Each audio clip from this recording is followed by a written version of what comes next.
Donc, on va prendre des exemples d'écriture sous forme de journal. Eh bien, on va, si vous voulez, reprendre des exemples que nous avons vus la dernière fois. Mais regardez bien, c'est exactement le même principe. Alors, j'attire votre attention ici. Excusez-moi, je bouge un peu en régie. Ça va les énerver, mais ils sont capables de cadrer, ne vous inquiétez pas. Donc, ici, qu'est-ce qui se passe? Je vous ai dit qu'il y avait, pour faire simple, 4 colonnes. Une colonne dans laquelle on allait mettre les numéros de compte. Une colonne dans laquelle on allait mettre les intitulés des numéros de compte et les dates des opérations, puis après, une colonne débit, une colonne crédit. Est-ce que tout le monde me suit? Vous vous souvenez que la première écriture, c'était quoi? Il y avait « j'achète ». Vous voyez l'intérêt de l'intitulé? J'ai même pas besoin de me souvenir de quoi ça. J'ai écrit ici, on avait acheté des marchandises et on les avait réglées par chèque numéro tant, facture numéro tant, du fournisseur un tel. C'est comme ça qu'il faudrait faire. D'accord? Eh bien, regardez, on avait dit qu'on débitait, vous vous souvenez, le compte 607 achat de marchandises et qu'on créditait le compte 512 banque. Donc ici, on met les numéros de compte 607, 512, d'accord? Achat de marchandises et ici, banque. Alors, vous remarquez plusieurs choses d'abord. Important. Du côté des intitulés et du numéro, ou de la date, le numéro ou la date, vous voyez, vous la mettez au milieu. D'accord? Par convention. Pourquoi par convention? Pas besoin de faire des colloques pour savoir s'il faut le mettre au milieu, aux 3/4. Non, non, vous le mettez au milieu. Très bien. Ce qu'il faut faire aussi, j'attire votre attention très sérieusement là-dessus. Ça, c'est pour faciliter le travail du correcteur. Vous savez, celui qui va vous juger, dont votre vie dépendra. Parce que si vous l'avez ou vous ne l'avez pas, vous verrez que c'est pas pareil. Hein. Donc, ce que vous devrez faire, regardez bien. Dans cet espace au milieu, on commence par convention, par écrire les numéros et les noms des comptes que l'on débite. Ici, il n'y a que 2 comptes. Il y a forcément un compte qu'on débite et puis un compte qu'on crédite, d'accord. Vous voyez, même avec 2 comptes, vous remarquerez que j'ai toujours commencé en premier par le compte qu'on débite et ensuite par le compte qu'on crédite. Pourquoi? Parce que. Pas de philosophie, pas de... D'accord. S'il y avait 3 comptes que l'on débitait pour traduire cette opération et un compte que l'on créditait, on ferait pareil. On commencerait par les 3 comptes qu'on débite et après celui qu'on crédite. Est-ce qu'on est d'accord? Ensuite, par convention toujours, les comptes qu'on débite, les noms, vous me les collez ici du côté gauche. Et les comptes que vous créditez, vous me les collez, eux, du côté droit là-bas. L'intitulé. Vous voyez, la banque, je ne l'ai pas mis ici dessous, achat de marchandises.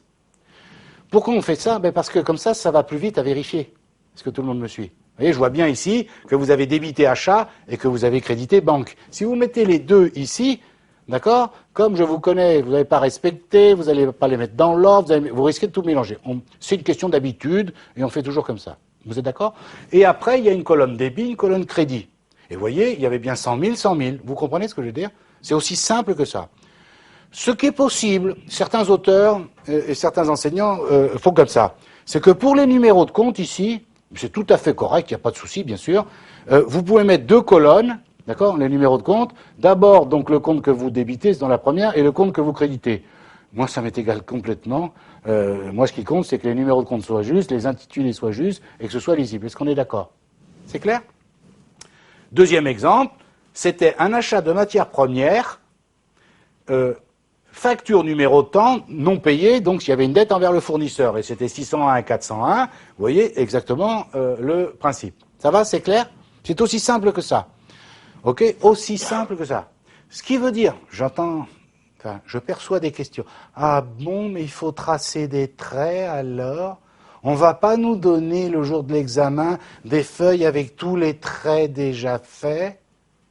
Non. Non, il faut aussi travailler un peu. D'accord? D'accord. Donc, et les traits, ça se trace avec des règles, hein, pas avec les doigts. Ah bon? Oui, ça s'appelle du respect pour celui qui vous corrige. D'accord? C'est pas n'importe quoi à l'arrache comme vous aimez faire. D'accord? Donc, il faut que ce soit propre, clean, net, sans bavure. D'accord?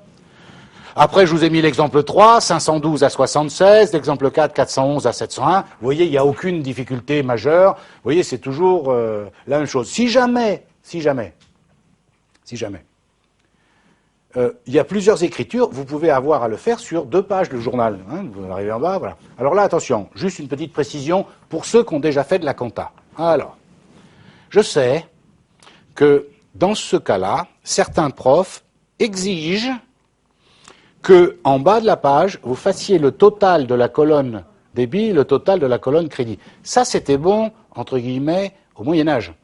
Je veux dire, maintenant, on s'en fout complètement. Pourquoi? Parce que dans le monde réel, petite remarque s'il en était besoin, vous ne passerez jamais d'écriture à la main. Plus jamais.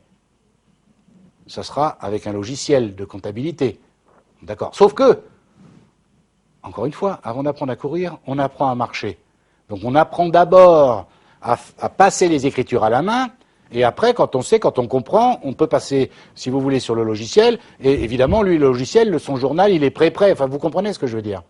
Donc, vous pouvez avoir un exercice où vous avez, je sais pas, moi je dis n'importe quoi, 20 écritures à passer, et 20 écritures, ça va pas tenir sur une page. D'accord? Ben, vous tournez la page, vous recommencez. Je ne vous demande pas, moi, de faire le total en bas débit-crédit. Oui, normalement, ça avait un sens. Ça avait un sens parce que ça permettait de vérifier si les écritures que vous avez passées étaient juste au niveau des montants. Est-ce que tout le monde me suit? Parce que si vous ne vous êtes pas trompé, puisqu'on a dit que pour chaque écriture, ce qu'on a mis du côté des débits, ça doit être égal au côté des crédits. Donc quand j'arrive en bas de la page, théoriquement, si je ne me suis pas trompé, la somme de ce que j'ai mis du côté des débits doit être égale à la somme de ce que j'ai mis du côté des crédits. Est-ce que vous comprenez ce que je veux dire? D'accord? Ok, dans les années 50, 60, 70, on obligeait les étudiants à faire ça.